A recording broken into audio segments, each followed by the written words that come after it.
පහසුයි පෙන්වනවා. ඒ නිසා මේ වෙළඳ පිරිස දිනකල ගැල් ටික කවදාකම නවතා ගන්නවා. ඒ මැද මණ්ඩපයක් සාදා උයා පියාගෙන කාපි නැවත ගමනාරම්භ කරන්නේ රාත්‍රී කාලයේ තරුණ පුරවැසියෝ. එලෙස විඩාවකට පිරිස ගමනේ යෙදුණා බොහොම සැහැල්ලුයි. කවට කතා බහ ගැල් සීපදරා සිනා හඬවල් ඊට මහඟු පිටිවහනක් වුණා. දැන් යොදුන් 59ක් ගමන් කර අවසන්. ඉතිරි වී තිබෙන්නේ තව එක යොදුනක් පමණයි. මෙතෙක් සිත් තුළ තිබූ පීඩනය උදාහල වෙළඳ පිරිස ඔය අන්ත හතතරණ සිතුම පෙන්වා දෙන ආකාරයට ගැල් ටික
අංක 9 තරණ සිතුවම පෙන්වා දෙන්නේ නායකතුමාට කීකරු වූ පිරිස ඊතන පඳුර තිබුණු තැන උදළුගෙන හාරන්නට පටන් ගත්තා සෑහෙන දුරක් පොළව යටට.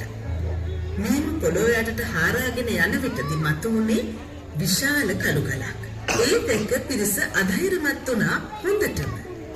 නමුත් නායකතුමා පිරිසේ සිටි ජව සම්පන්න තරුණ වෙළෙන්දකුහට ආදරයෙන් කතා කොට ඔහුව දිරිමත් කළා ගල දිදින ලෙස.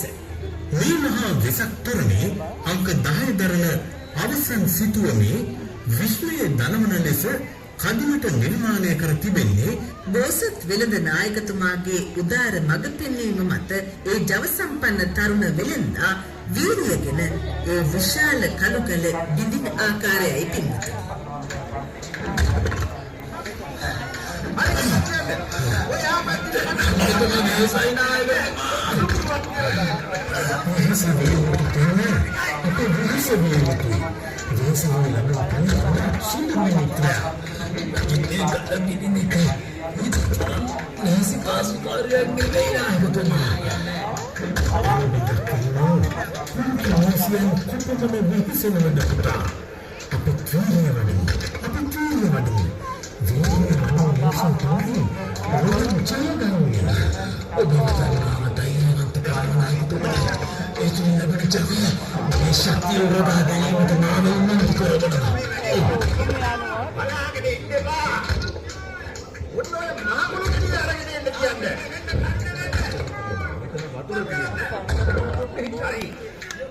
දැන් ඔක්කොම එකට එකතු වෙලා අල්ලමු මේ.